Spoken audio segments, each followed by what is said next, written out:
The last thing Chica remembered was the metallic taste of fear. Now, silk sheets whispered against her skin, and somewhere nearby, a stranger was breathing. Her eyes snapped open to an unfamiliar ceiling, wooden beams carved with intricate patterns, traditional Korean craftsmanship she'd only seen in magazines. Panic seized her chest. This wasn't her apartment in Lagos. This wasn't anywhere she recognized. "You're awake." The voice came from her left, deep and measured, speaking English with a subtle Korean accent. Chica's head whipped toward the sound, and her body protested with a wave of nausea. A man sat in a chair beside the bed, watching her with dark, unreadable eyes. He was striking, sharp jawline, perfectly styled black hair, wearing an expensive black suit despite the early morning light filtering through paper screens. Everything about him radiated controlled danger, like a blade sheathed in silk. "Who are you?" Chica's voice came out hoarse. Her hand instinctively reached for her throat, and that's when she felt it, a bracelet on her wrist. Medical alert. Shellfish allergy. She'd never been allergic to shellfish in her life. "I'm your husband," the man said, his expression unchanging. "Lee Taeyong. You've been my wife for 3 years." The words didn't make sense. They couldn't make sense. Chica tried to sit up, but her limbs felt heavy, disconnected. "That's impossible. I'm not married. I don't even know you." Something flickered across Taeyang's face. Was it concern? Relief? She couldn't tell. He leaned forward, elbows on his knees, studying her like she was a puzzle he needed to solve. "The doctor said you might experience confusion. You hit your head last night. Do you remember anything?" Chica pressed her palms against her temples, trying to squeeze out memories that wouldn't come. There was nothing. No wedding, no life in Korea, no memory of this beautiful, terrifying stranger claiming to own her heart. The last clear thing she remembered was locking her apartment door in Lagos, heading out for a morning run 3 months ago. Everything after that was a black void. "I need to leave." She threw back the silk covers, discovering she wore an elegant nightgown she'd never seen before. Her legs trembled as her feet touched the cool wooden floor. "This is a mistake. I need to go home." Taeyong stood smoothly, blocking her path to the door. He didn't touch her, but his presence was a wall. "You're home, Chica. This is our home. The hammock we bought together in Buckshin." The way he said her name, familiar yet distant, sent chills down her spine. "How do you know my name?" His eyebrow raised slightly. "Because it's your name. Chica Nwosu. You're from Lagos originally, though you told me you'd lived in several countries. We met at an art gallery opening in Gangnam 3 years ago. You were admiring a piece by Lee Bull, and I bought it for you." The details were too specific to be fabricated on the spot, yet they felt like someone else's life. Chica's training kicked in, the instincts honed during her years with the CIA, even though that life was supposed to be behind her. She needed information.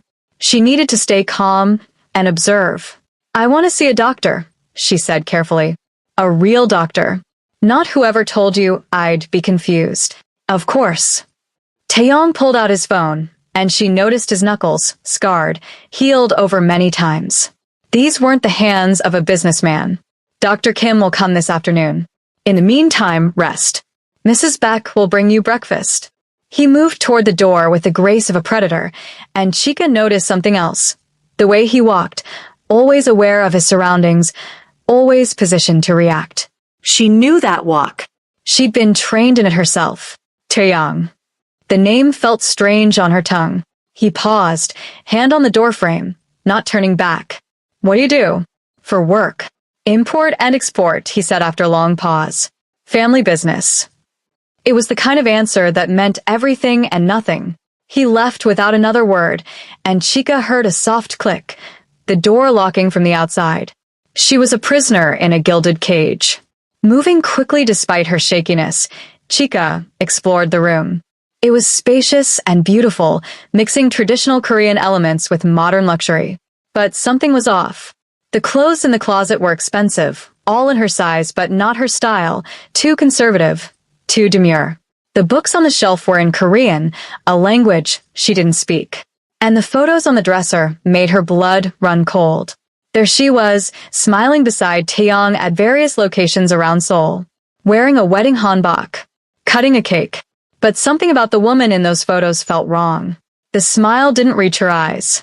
The posture was different, more submissive, less confident than Chika had ever stood. A soft knock interrupted her investigation. An older Korean woman entered, carrying a breakfast tray. Her eyes widened when she saw Chika standing, and something like fear crossed her face before she schooled it into neutrality. "Good morning, Mrs. Lee," the woman said in careful English, setting the tray on a low table. "I am Mrs. Beck. I've prepared your favorite, Pajeon and rice." "Mrs. Beck," Chika said gently, watching the woman's reaction carefully. "How long have you worked here?" "5 years, ma'am. Since before you came." "And I've been here 3 years?" "Yes, ma'am." Chika pointed to the breakfast. "Is there seafood in any of this?" Mrs. Beck's face went pale. "No, ma'am." "You know I would never. You're allergic." She stopped abruptly, and Chika saw it clearly. Confusion, then fear, then a desperate attempt to hide both. "What's wrong?" Chika pressed. "Nothing, ma'am. Forgive me. I should go." "Wait." Chika grabbed the woman's arm gently. "Please." "Something's wrong, and I think you know it. I'm not who he thinks I am. I'm not his wife." Mrs. Beck's eyes filled with tears. She glanced at the door, then leaned in close, her voice barely a whisper. "I don't know who you are, but you look exactly like her." "Exactly." "But you're different." She was afraid. "You're not." She pulled away, her voice returning to normal volume. "Enjoy your breakfast, Mrs. Lee." She practically ran from the room. Chika's hands were shaking as she sat down, but not from fear, from adrenaline. Mrs. Beck had confirmed it. Whoever Taeyong thought she wasn't that person. And somewhere out there was a woman who looked exactly like her. A twin. She had a twin sister she'd never known existed. And someone had gone to extraordinary lengths to put Chika in her place. Chika spent the next 2 days becoming someone else. She studied every photograph in the house, memorizing the way her twin sister, Ada, she'd learned from a monogrammed handkerchief, held herself. Ada's shoulders curved inward, defensive. Her smiles were small, contained. She touched Taeyong rarely in photos, and when she did, her fingers barely grazed his arm, as if contact burned. Chika could play afraid. She'd done it before in operations across 3 continents. But this was different. This wasn't a mission with an extraction plan. This was survival. Taeyong watched her constantly with those calculating eyes, and she watched him right back. On the 3rd morning, she found him in his study, a room she'd been explicitly told was off-limits. The door had been left cracked open, an obvious test. Chika pushed it wider, her heart hammering as she stepped inside. The room was all dark wood and leather, walls lined with books in Korean, English, and Japanese. But what caught her attention was the wall of monitors showing security feeds from around the compound. Taeyong sat at his desk, speaking rapid Korean into his phone. When he saw her, he didn't startle. He simply ended the call and gestured to the chair across from him. "You're feeling better," he said. It wasn't a question. "The headaches are gone." Chika sat, forcing herself to perch nervously on the edge of the seat the way Ada did in photos. "I wanted to thank you for being patient with me. You're my wife." His tone was neutral, giving nothing away. "Where else would you be?" She needed to push, to see how he'd react. "Mrs. Beck mentioned I used to play piano before my accident, but I don't remember how." Taeyong's jaw tightened almost imperceptibly. "You told me you'd never learned, that your father forbade it." "My father." Chika let the words hang in the air. "Tell me about him." "You don't remember your own father?" "I remember a man who died when I was young, but sometimes I dream of someone else. Someone dangerous." Taeyong stood abruptly, moving to the window overlooking the traditional garden below. His reflection in the glass was hard, unreadable. "Your father is alive. Emmanuel Nwosu. He's a businessman in Lagos. Our families have an arrangement." The way he said arrangement made Chika's skin crawl. "What kind of arrangement?" He turned to face her fully, and for the first time, she saw something raw in his expression. Anger, yes, but also a deep, complicated pain. "You were collateral, Chika. Your father owed my organization a substantial debt. You were payment. The words hit like a physical blow. Chica had suspected something dark, but hearing it spoken so plainly made bile rise in her throat. You bought me? I accepted you as settlement. His voice was cold again. The momentary vulnerability shuddered away. That's how this world works. And I just agreed to marry you? You didn't have a choice. Chica stood, letting real anger show because Ada would be angry too. So, I'm a slave? Property. You're my wife. Taeyong repeated, but something flickered in his eyes. And under my protection. No one can touch you. Not even your father. Before she could respond, his phone buzzed. He glanced at the screen, and his entire demeanor shifted, tension coiling through his body like a snake preparing to strike. I need to handle something. Stay in the house today. Don't go outside. Why? What's wrong? Business. He was already moving toward the door. Mrs. Beck will stay with you. He left, and Chica heard multiple car engines starting outside, voices shouting in Korean, the compound suddenly alive with urgent activity. This was her chance. She waited 10 minutes, then slipped out of the study and down a hallway she'd been mapping in her mind. The house was massive, a traditional Hanok expanded with modern additions that created a labyrinth of rooms. She found what she was looking for in the west wing, a bedroom that had been locked until today. The door stood ajar. Inside, Chica found Ada's real room. Not the sanitized version she'd been sleeping in, but the private space of a woman living in captivity. The walls were covered with maps of Seoul, escape routes marked in red. A hidden compartment in the floor contained passports, 3 of them, all with Ada's face but different names. Cash in multiple currencies. And a burner phone. Chica's hands trembled as she powered it on.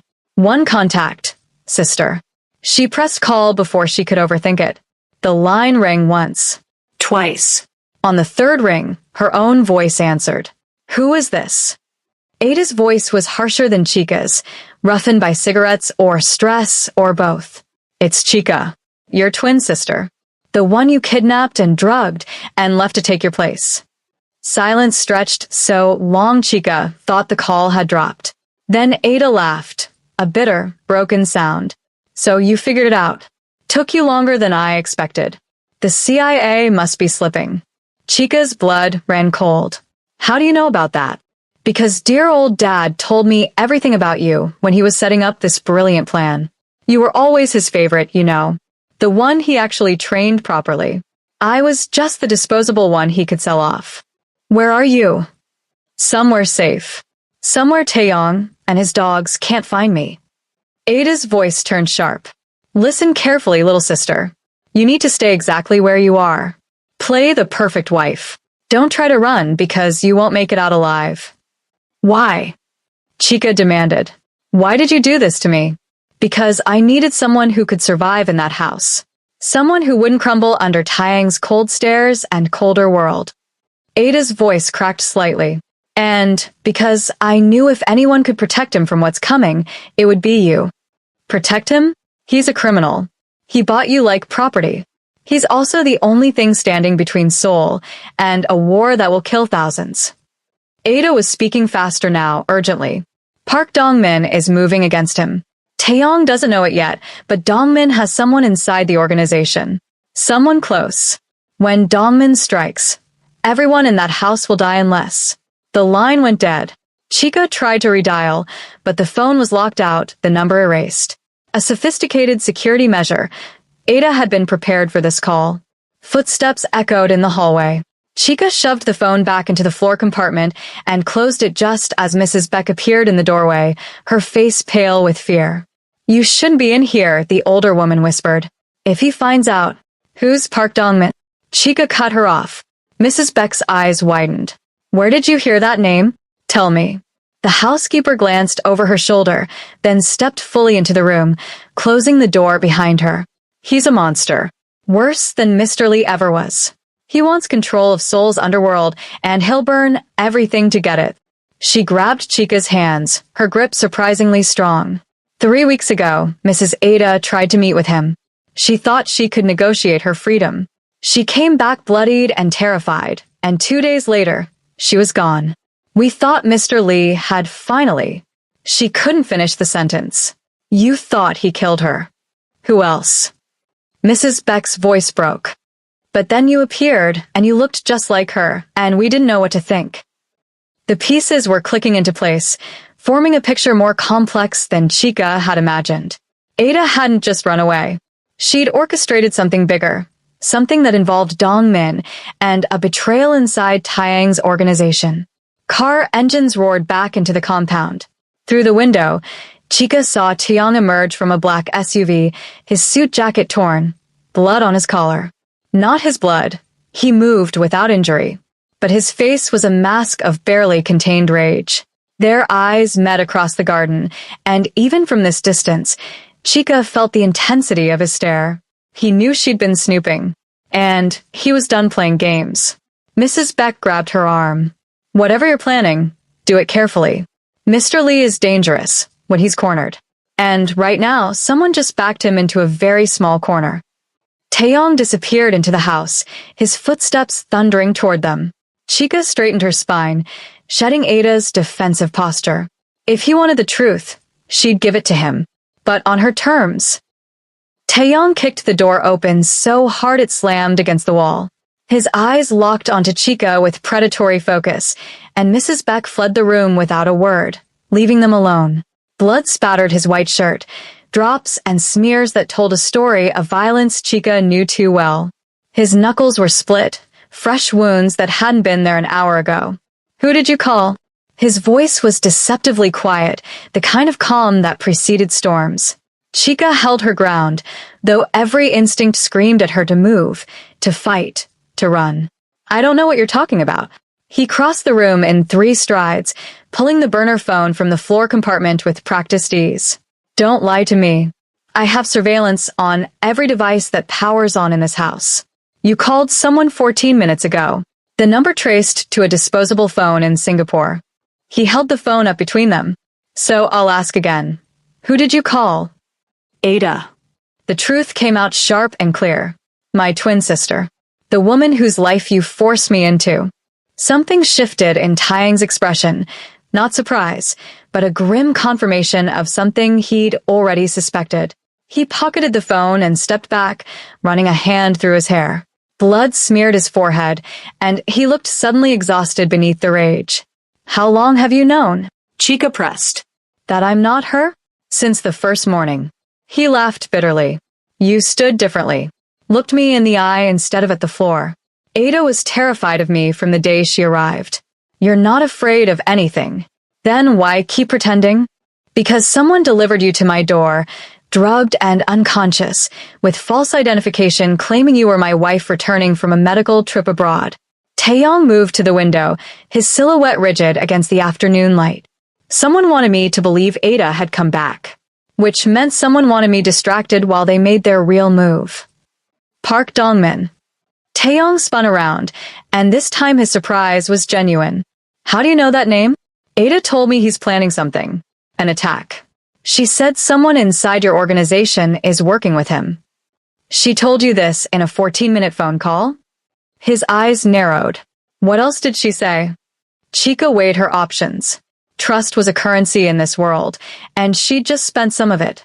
But if Ada was right about the threat, holding back information could get them both killed. She said you're the only thing preventing a war.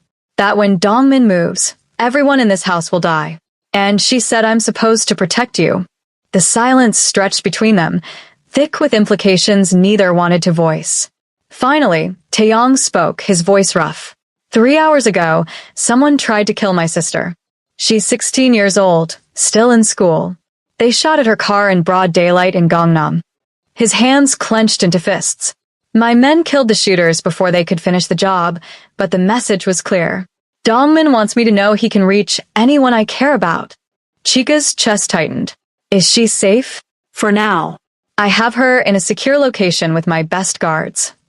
He turned back to face her fully. But this is just the beginning. Dongmin won't stop until I'm dead, or he controls everything I've built. And if Ada is involved. She's not working with him, Chica interrupted, surprising herself with her certainty.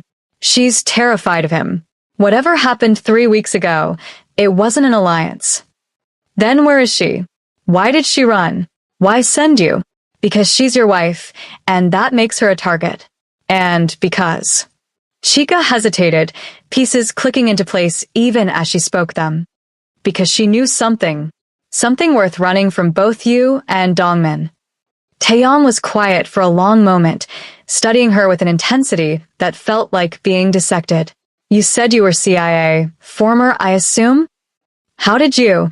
The way you moved through this house. The questions you asked. How quickly you adapted. He tilted his head. You're not a civilian playing spy. You're a trained operative pretending to be a scared housewife. There was no point denying it. 5 years with the agency. Operations across West Africa and Southeast Asia. I resigned 8 months ago. Why? Because I was tired of the lies. The truth surprised her. Tired of being someone else. And yet here you are again, wearing someone else's face, living someone else's life. He moved closer, and Chica caught the scent of his cologne mixed with gunpowder and copper. The difference is, this time you didn't choose it. No. She met his eyes. But I'm choosing what happens next, which is, we find Ada. We find out who's betraying you, and we stop Dongmin before he starts a war. Chica stepped forward, closing the distance between them. But I need to know something first. Did you love her, Ada? The question seemed to catch him off guard. His jaw worked, emotions warring across his face before he locked them down. No. Our marriage was a business transaction. She hated me for it, and I. He trailed off. I never pretended otherwise. Then why search for her? Why not just let her go? Because she's still my responsibility. And because whoever took her from me was making a statement. His voice hardened. No one takes what's mine and Lev's. It was the answer of a crime lord, not a husband. Chica should have been repulsed. Instead, she understood it. The pride, the territorial need to protect what belonged to his sphere of influence. She'd seen it in warlords and generals, in everyone who built empires on violence and will. I found something else, she said, moving to the closet. Behind Ada's clothes, she'd noticed earlier that the wall sounded hollow. Now she pressed until a panel clicked open, revealing a hidden safe. Can you open this? Taeyong pulled out his phone, accessing something that made the safe beep and swing open.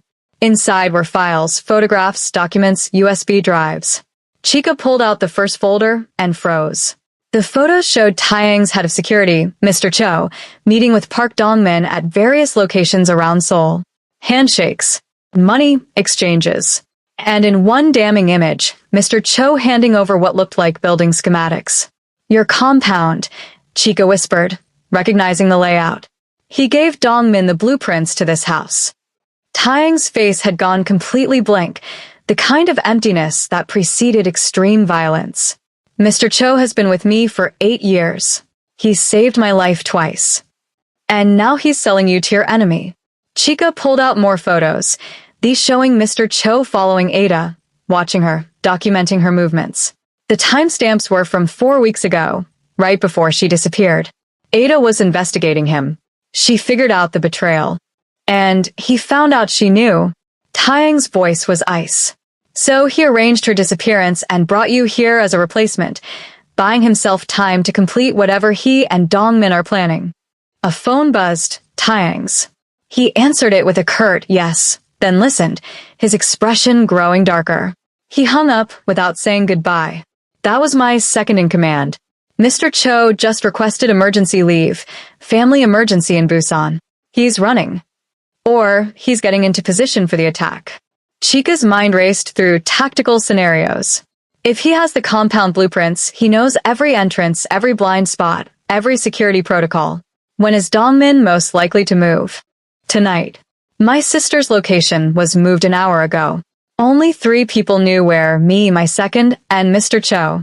Taeyong was already moving, pulling a gun from a hidden panel and checking the magazine.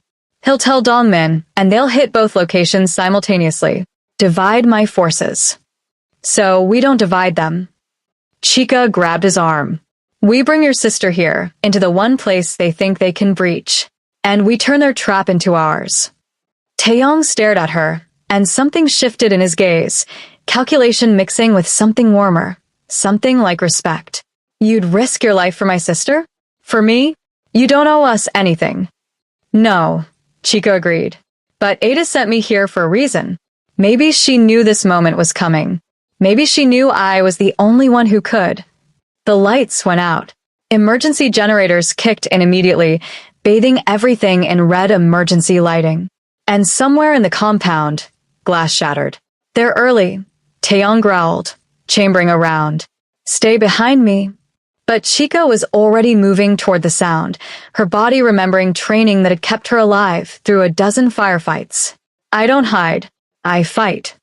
Gunfire erupted from the floor below, followed by screaming. The attack had begun. Chica hit the floor as bullets tore through the wall above her head, splinters of ancient wood raining down like deadly confetti. Taeyong returned fire through the doorway, his shots precise and controlled. 3 seconds. 3 shots. 2 bodies dropped in the hallway outside, but more footsteps thundered up the stairs. At least a dozen men, maybe more. The panic room. Taeyong barked, grabbing her arm. Now. Where's Mrs. Beck? Chica twisted from his grip, remembering the older woman who'd shown her kindness. If she's smart, already there. He pulled her down a side corridor, away from the main assault. Behind them, the house erupted into chaos. More gunfire, shouting in Korean, the crash of furniture being overturned. They reached a traditional sliding door that looked like all the others, but when Taeyong pressed his palm against a hidden scanner, it opened onto a reinforced steel door. Beyond was a room filled with monitors, weapons, and enough supplies for a siege. Mrs. Beck was already inside, along with 3 of Taeyong's guards. But what made Chica's breath catch was the woman sitting calmly in the corner, scrolling through her phone like she was waiting for a bus. Ada looked up and smiled. Hello, sister. The resemblance was uncanny. Same face, same build, same dark skin and natural curls. But Ada's eyes were harder, lined with exhaustion and something bitter that came from surviving too long in darkness. She wore tactical gear, all black, with a gun holstered at her hip. You. Taeyong's weapon came up, aimed at Ada's head. You set this up. You brought Dongmin here. Actually, Ada said, standing slowly with her hands visible, I'm the one who's going to save your life. Again. She nodded to the monitors, showing multiple camera feeds. Count the attackers. Go ahead. Chica moved to the screens, her tactical mind automatically cataloging threats. 15 men visible. Professional gear. Moving in coordinated teams. She froze on one camera showing the compound's front gate. That's not Dongmin's crew. Those uniforms, that's private military. Exec Protect Seoul, Ada confirmed. One of the most elite security firms in Asia. It costs about $50,000 an hour to rent a team this size. She looked at Taeyong. Your enemy isn't just Dongmin anymore. Someone with serious money wants you dead. Who? Taeyong's gun hadn't lowered. Emmanuel Nwosu. Our father. Ada's voice dripped venom. Turns out selling one daughter wasn't enough. He wanted to liquidate his entire debt to your organization, so he made a new deal with Dongmin. Your head in exchange for complete freedom and a cut of your territories. Chica felt like she'd been punched. Our father is trying to kill you? Not just him. He's been planning this for months. Ada pulled out a tablet, swiping through documents. Mr. Cho was his inside man from the beginning. When I figured it out 3 weeks ago, Cho tried to kill me. I barely escaped. She met Taeyong's eyes. I knew I couldn't warn you. You'd never believe me over your loyal soldier. So I did the only thing I could think of. I brought in my sister, the one person I knew could protect you and survive what was coming. By drugging me and kidnapping me? Chica's anger flared hot. You had no right. I had every right. Ada's composure cracked. You got the good life, Chica. Dad kept you safe, trained you, gave you opportunities. I was the one he sold. The disposable one. The collateral. Tears streaked down her face. So yes, I used you. But I also saved you from what Dad had planned. He was going to use you next, another daughter to trade away when it suited him. The room fell silent except for the distant gunfire. On the monitors, the attackers were methodically clearing the house, moving toward the panic room's location. "They'll find us in 8 minutes," one of Taiyang's guards reported. "Maybe less if they have the full schematics." "They do," Ada confirmed, "which is why we're not staying here." She pressed a button on the wall, and a section of floor slid away, revealing a ladder descending into darkness. "Escape tunnel. Leads to a garage 3 blocks away. I had it built 6 months ago without telling anyone." Taeyong stared at her. "You've been planning this for 6 months? I've been planning to survive for 3 years." Ada's voice was steel. "Every day in this house was a war. You just never noticed because I was good at playing weak." She gestured to the tunnel. "Now we can stand here and debate my methods, or we can get your sister to safety. Your choice." "My sister." Taiyang's face went white. "The safe house. Compromised 10 minutes ago. I already sent my team to extract her. She's meeting us at the garage." Ada's expression softened slightly. "I'm not a monster, Taeyong. I know what it's like to be used as leverage." An explosion rocked the house above them. Dust rained from the ceiling as the monitors went dark one by one. The attackers were systematically destroying the security system. "Move." Taeyong ordered his men. Mrs. Beck went down first, then the guards. Taeyong turned to Chica. "You go. I'll cover the rear." Like hell. Chica grabbed a rifle from the weapons rack, checking the magazine with practiced efficiency. "I don't abandon people, even crime lords with martyr complexes." Something flickered in his eyes, surprise, respect, and something deeper that made her chest tight. "You're either very brave or very stupid." Both, apparently. She moved to the tunnel entrance beside Ada, who was watching them with an unreadable expression. "You actually care about him," Ada said quietly. "That was fast. I care about not dying tonight," Chica shot back, but they both knew it was a lie. The panic room door groaned under assault. They were cutting through with torches. Taeyong went down the ladder, and Chica followed, with Ada last. As soon as Ada's feet cleared the opening, she triggered a switch that sealed the floor and started a timer. 3 minutes until this tunnel fills with concrete, she explained, already running.